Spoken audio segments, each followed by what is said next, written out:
8:13, saludamos a Mauricio Alarcón de la Fundación Ciudadanía y Desarrollo para hablar del índice de percepción de corrupción, pero yo quiero empezar por el tema de un tema más chévere. Hola Mauricio, buenos días. Ayer el Consejo de la Judicatura anunció la designación de 11 nuevos jueces nacionales. Lo hicieron como prometieron, pues mira, antes de la primera vuelta electoral. ¿Cómo lo hicieron? No sé. ¿Qué te pareció a ti, tú que estuviste de observador en este proceso? Buenos días. Bueno, Milton, buen día Verónica, y un saludo a nuestra audiencia de Sucesos. Efectivamente, no sé si este sea un tema más simpático que el índice de percepción de la corrupción, pero lo cierto, como bien señalas, es que el día de ayer la Corte Nacional de Justicia ha anunciado 9 nuevos jueces nacionales y 2 que ejercerán como conjueces de la Sala Penal, de un total de 11 que llegaron a esta etapa y que pues en definitiva, en primer lugar nos dice que vamos a tener que organizar otro concurso, más recursos de los ecuatorianos porque no logramos llenar las 16 vacantes principales, 7 aún se encuentran vacías y por supuesto hemos visto que con orgullo la Judicatura habla de uno de los concursos más estrictos de la historia. Cuando yo sí quisiera usar una analogía, Milton, ¿te acuerdas tú cuando en el colegio un profesor se preciaba de dejar a los alumnos en supletorio, de hacerles perder el año? En la gran mayoría de casos no era porque los alumnos eran malos, sino porque el profesor... Se preciaron varias veces conmigo.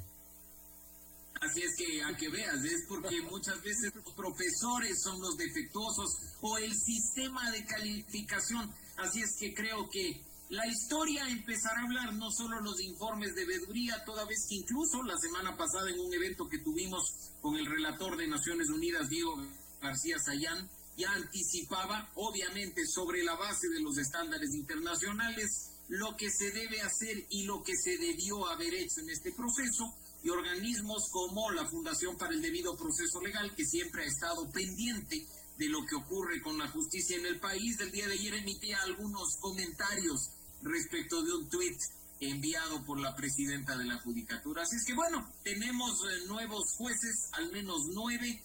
No estamos acá para poner en duda sus credenciales o las razones que les motivaron a participar.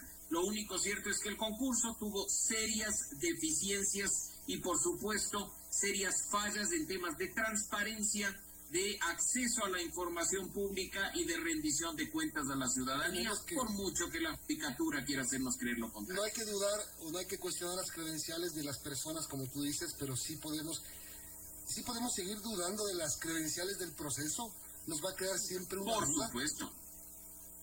Por supuesto, Milton, mira, o sea, yo vuelvo a hacer la pregunta y simplemente es una de tantas que podría hacer.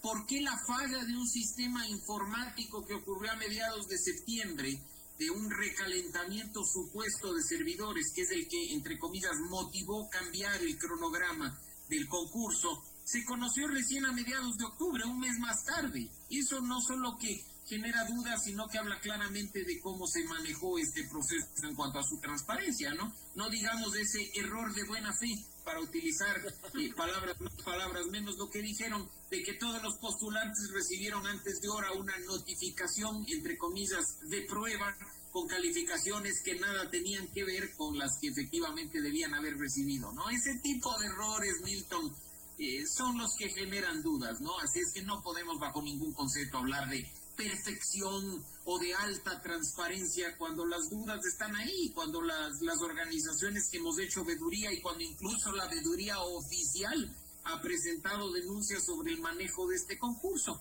Veamos, como digo, que el tiempo nos dé la razón. Por lo parte de nuestra Ciudadanía y Desarrollo y su Observatorio Judicial, hasta hemos enviado un pedido de audiencia temática a la Comisión Interamericana de Derechos Humanos con el objetivo de tratar estos temas. No olvidemos que la independencia de la justicia es fundamental para garantizar los derechos y libertades de los ciudadanos. 8:17, hablamos con Mauricio Alarcón, él es dirigente de la Fundación Ciudadanía y Desarrollo.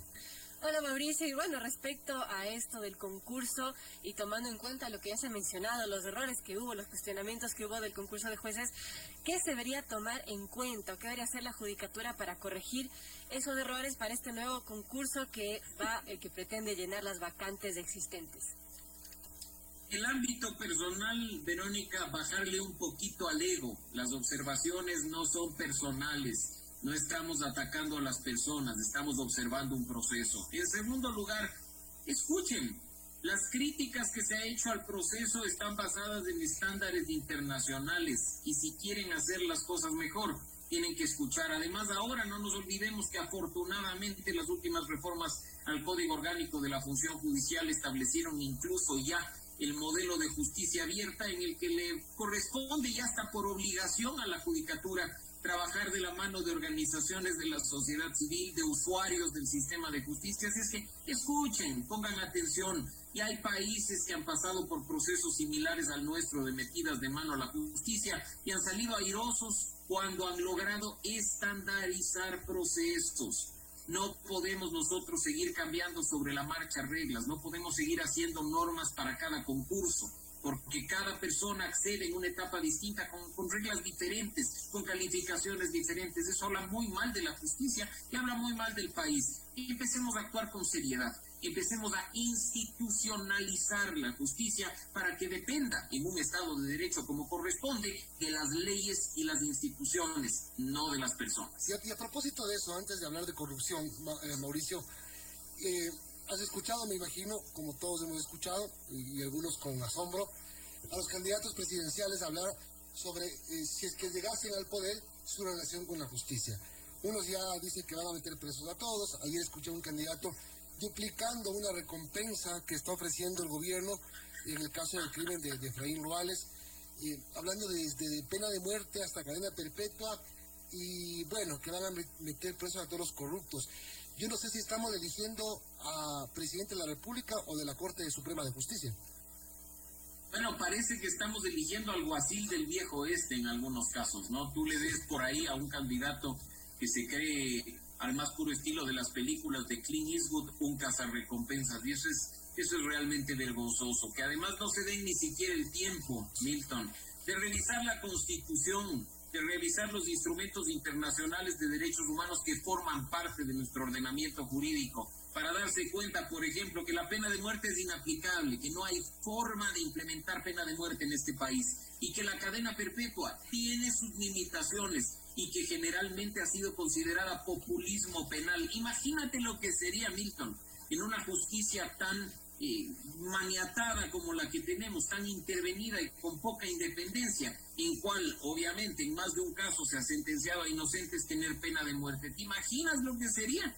Increíble, increíble. Y no hablemos de gente que además, como un ex candidato a la presidencia y ex presidente de la República, te diga que primero él nunca metió las manos en la justicia, de ninguna manera, y que además va a meter presos no solo a los corruptos, sino a sus familiares. Sí, proceso, ese tipo de demagogia a la que nos han tenido acostumbrados durante este proceso penal, creo que se verá bien castigada por los ciudadanos en las urnas. No nos olvidemos que somos nosotros quienes tenemos el poder de, con nuestro voto, enterrar de manera definitiva a quienes no se merecen ni siquiera aspirar por el poder. Hablemos de corrupción, ¿verdad? Ahora sí o no todavía. Antes quería preguntarle a Mauricio algo sobre el tema vacunas, que también ha sido polémico, no solo por estos anuncios populistas que hacen ciertos candidatos. Mauricio no es epidemiólogo, no, o pero también. Es que Fundación Ciudadanía y Desarrollo también anunció que va a ser veedor sobre este proceso de vacunación, y porque también han cuestionado la falta de transparencia desde el gobierno ecuatoriano para este proceso. Así que, Mauricio, cuéntenos, ¿qué les hizo tomar esta decisión de ser veedores sobre este proceso de adquisición de estos insumos?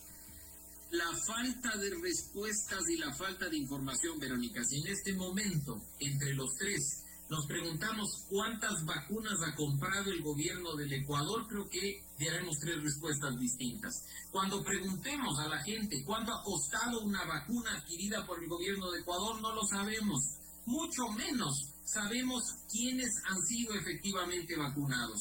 Imagínate que de un cargamento, por usar un término, de 8,000 vacunas. Se nos anunciaba el día de ayer que poco más de 2,000 personas han sido vacunadas. O sea, ni siquiera hemos tenido la capacidad de una cifra tan miserable como 8,000 vacunas, llevarla a cabo en la práctica de manera efectiva. Pero claro, los primeros en vacunarse con toda seguridad han sido altos funcionarios públicos e incluso, como hemos visto, la mamá del ministro de Salud rompiendo el plan inicialmente planteado, ¿no? Esa información sobre la compra de vacunas, la distribución de vacunas, sobre el plan de vacunación, es el que efectivamente será vigilado por una veeduría que estamos iniciando desde Fundación Ciudadanía y Desarrollo, partiendo de exigir al gobierno de Ecuador total transparencia e información relacionada con los procesos. Bien. No queremos más declaraciones vagas y contradictorias.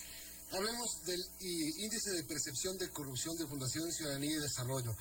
¿Cómo está el Ecuador? ¿Seguimos estando bien o estamos mejorando? A ver, ayer a nivel mundial, todas las organizaciones que formamos parte de Transparencia Internacional presentamos el índice de percepción de la corrupción 2020. Y claro, Ecuador aumenta, Ecuador entre comillas sube una posición. Si revisamos nosotros el resultado de los años pasados, incluso desde 2012, se ve una mejora permanente, se ve una mejora constante. Hemos pasado del año pasado estar con 38 sobre 100, hoy a tener 39 sobre 100. De la posición 93 a la posición 92. Y uno podría decir, uy, qué bueno, hemos mejorado, pero en la práctica seguimos estancados, Milton. Seguimos estancados con una puntuación que no sale desde los últimos 10 años del bloque de los 30. El país sigue estando en una situación calamitosa en cuanto a la percepción de corrupción en el sector público. Ecuador sigue por debajo de la media regional y de la media mundial.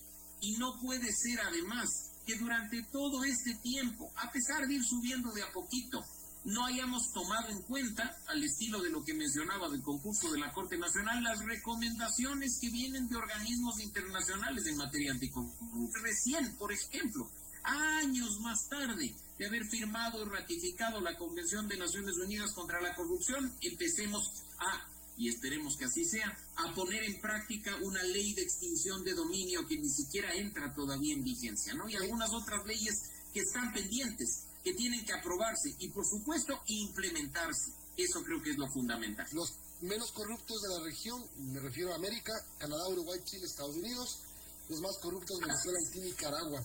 ¿Qué toman en cuenta para hacer este índice? Porque si nosotros queremos ver, rebuscar un poco, bueno, ni mucho, ¿no? Porque fue tan evidente lo que pasó el año pasado, podríamos decir que con la pandemia, que con la crisis sanitaria, que destapó todo esto de la venta de bolsas de cadáveres, de la venta de pruebas COVID, de mascarillas, de visores, con sobreprecios de hasta el 9,000%, todo esto de escándalos, de avionetas caídas, fugándose, etcétera. Podríamos decir que hemos hecho méritos para estar peor de lo que estábamos. Pero tú hablas de uno de los elementos, Milton. No obstante, claro, en el análisis que hemos hecho de Ciudadanía y Desarrollo, por ejemplo, una de las razones por las cuales subimos un puntito es porque finalmente empezamos a ver acciones por parte de la justicia y vemos que la corrupción no se queda impune. Una de las razones analizadas, insisto, desde Ciudadanía y Desarrollo es, por ejemplo, el hecho de que se haya procesado y sentenciado a altas autoridades que hasta hace poco se consideraban intocables dentro de un caso de sobornos, de financiamiento ilícito de la política, que se empiece a ver, incluso en el contexto de pandemia, que hay la posibilidad de presentar denuncias y de que funcionarios sean investigados y esperemos procesados y sancionados por los sobreprecios en fundas de cadáveres, en kits alimenticios. Este aumento ligero de un punto no es sino una muestra, desde nuestro punto de vista, de que hay una ligera esperanza de los ecuatorianos de que al menos la corrupción no quede en impunidad. Si es que este fenómeno efectivamente se plasma y se vuelve una práctica sostenida, indudablemente en los próximos años, y yo diría incluso el próximo año, nuestra puntuación mejoraría significativamente y escalaría. Pero es un punto, o sea, realmente un punto no es nada. Aquí en el informe dice que el país que más mejoró fue Maldivas, 14 puntos, y Surinam bajó 6. Es decir, en serio, estamos hablando de un punto. No, efectivamente. Y tú has mencionado un tema. Ayer conversábamos con los colegas de la región y, por ejemplo, Chile se mostraba preocupado por estar en posición 25 y seguir en segundo lugar entre los mejores países de América Latina. O sea, imagínate los niveles de preocupación en un país hermano, en un país que está a pocos miles de kilómetros de distancia. No se diga lo que sucede en Uruguay, pero si vemos del otro lado, por supuesto, que Venezuela no sale del grupo de los 5 países peor evaluados, codeándose con dictaduras africanas, con Sudán del Sur, con Somalia. Creo que es terrible ver una región que se debate entre polarización tan extrema, ¿no? Que tengamos nosotros que sentirnos satisfechos, entre comillas, por estar en medio de la tabla, por tener una puntuación que al menos mejoró un puntito, mientras tenemos, insisto, dentro de nuestra misma Sudamérica, a países muy bien evaluados en el sur y a países entre los peor evaluados un poco para el norte. Así es que el reto es grande. El reto es grande para que Ecuador empiece a marcar distancia, para que empecemos a ver instituciones que trabajan de manera independiente, para que empecemos los ciudadanos a tener información pública plena, que haya transparencia,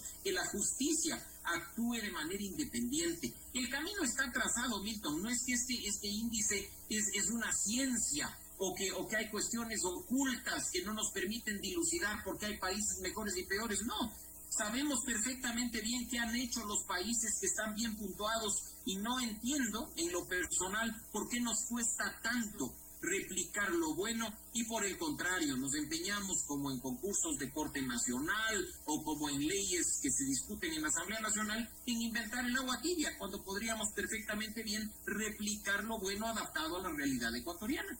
Ahora, Mauricio, este estudio sobre la percepción de la corrupción hace justamente 4 recomendaciones a nivel global. Una es fortalecer las instituciones de supervisión para asegurar que los recursos lleguen a quienes más lo necesitan. También garantizar la contratación pública abierta y transparente, identificar conflictos de intereses, defender la democracia y promover el espacio cívico y garantizar el derecho a la información. De estos 4 puntos, a tu criterio, ¿cuáles estamos cojeando como país? ¿Cuáles deberíamos reforzar? Voy pero a hablar primero del positivo. Lo que hemos avanzado en este último tiempo, incluso en contexto de pandemia, es en las contrataciones públicas abiertas. Por ejemplo, y Milton lo decía, ¿qué permitió que un ciudadano común detecte sobreprecio en las fundas de cadáveres? ¿Qué permitió que un ciudadano y un medio de comunicación detecten sobreprecio en los kits alimenticios? Más información y de mejor calidad en los procesos de contratación pública.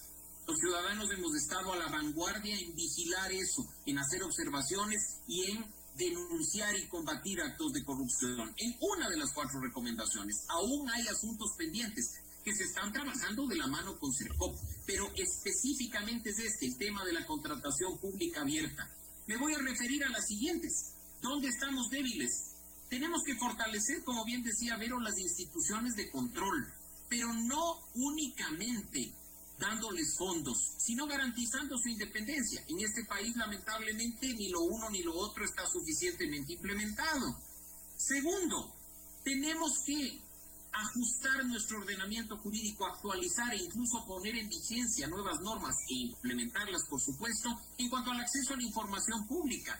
Desde la Defensoría del Pueblo y otras organizaciones de la sociedad civil, por ejemplo, hemos puesto en consideración de la Asamblea Nacional un nuevo proyecto de ley orgánica de acceso a la información pública, para que 16 años después contemos con una herramienta de vanguardia ajustada a estándares internacionales. De la misma forma, co-creamos entre legisladores y ciudadanos un proyecto de ley orgánica de prevención de conflictos de interés, para que no tengamos a un ministro palanqueándose el cargo en el BID o a un viceministro otorgando una concesión minera y después comprando la empresa a la que le otorgó la concesión. Eso es lo que tenemos que empezar a trabajar, obviamente, tanto en la creación de leyes como en su implementación. Y lo más importante, como un paraguas macro, no podemos hablar de integridad, de transparencia y anticorrupción si es que no fortalecemos la democracia y si es que no promocionamos lo que hoy se denomina espacio cívico, las libertades fundamentales que son pilares de la democracia: libertad de expresión, libertad de prensa, derecho a la protesta pacífica y libertad de asociación. Y bueno, dentro de las cosas, y hablando en serio sobre el tema de los candidatos, Mauricio, que escuché a unos 2 o 3 hablar de la necesidad imperiosa de reformar la ley de contratación, por ejemplo, de hacer una nueva ley de contratación. Estoy hablando muy aparte de la ley de extinción de dominio, de la ley anticorrupción. La ley de contratación pública puede ser uno de los orígenes de corrupción en nuestro país. Pero lo ha sido evidentemente, Milton, y en este momento la Asamblea Nacional tiene en sus manos una reforma integral a la Ley Orgánica del Sistema Nacional de Contratación Pública. En ese proyecto, además, hemos hecho aportes muchas organizaciones y muchos ciudadanos y expertos en la materia. Recuerda tú nada más, Milton, el dichoso artículo 2 de la Ley de Contratación Pública, esa que permitió, por ejemplo, contratación a discreción durante 12 años de los temas de comunicación, que enriqueció a unos hermanitos que trabajaban en el gobierno y que ha permitido que ni siquiera podamos establecer con claridad cuántos millones de dólares que le pertenecen a los ecuatorianos se gastó en el aparato de propaganda del gobierno pasado. Esas discrecionalidades que fueron incorporadas a propósito en la Ley Orgánica del Sistema Nacional de Contratación Pública tienen que terminar. Y de otro lado, tú ves, por supuesto, algunos asuntos relacionados con las famosas compras de emergencia, la discrecionalidad respecto a decretar emergencias por sectores y a contratar bajo esos temas de emergencia, están en la Ley del Sistema Nacional de Contratación Pública. Así es que efectivamente creo que una reforma integral sobre la base de estándares internacionales, sobre la base de, por ejemplo, datos abiertos de contratación pública, va a permitir mejorar uno de los nichos de corrupción más fuertes que tiene este país. Tema de cifra importante, 180 países y territorios en el mundo que entran dentro de esta encuesta, 62 mejoraron, 70 se mantuvieron, 48 empeoraron. Cifras claras. Si fuera un encuestador ecuatoriana, habría segunda vuelta. Efectivamente, y en este caso, Milton, estamos hablando, si bien de percepción, de utilizar fuentes para llegar a esta conclusión. Fuentes que son básicamente, por un lado, índices que ya se trabajan por parte de organismos internacionales, índices como el Índice de Estado de Derecho del World Justice Project o encuestas a nivel mundial que realiza, por ejemplo, el Banco Mundial o los bancos de desarrollo en los distintos países y zonas del mundo. Evaluaciones sobre el espacio cívico que he mencionado, como las que realiza Freedom House o la unidad de inteligencia de The Economist. Esas cifras y esos datos alimentan este índice de percepción de corrupción y podemos ver con claridad, incluso en función del tracking, del monitoreo permanente, cómo suben y bajan posiciones y puntuaciones los distintos países. Tú has mencionado un ejemplo, los que mejoran, los que empeoran, los que se estancan.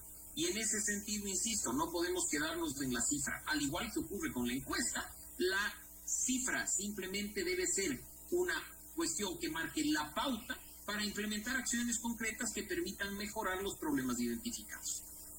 Ahora, Mauricio, hablando del Ecuador en los últimos 10, 8 años, algo ha mejorado el país, tampoco todo es tan malo.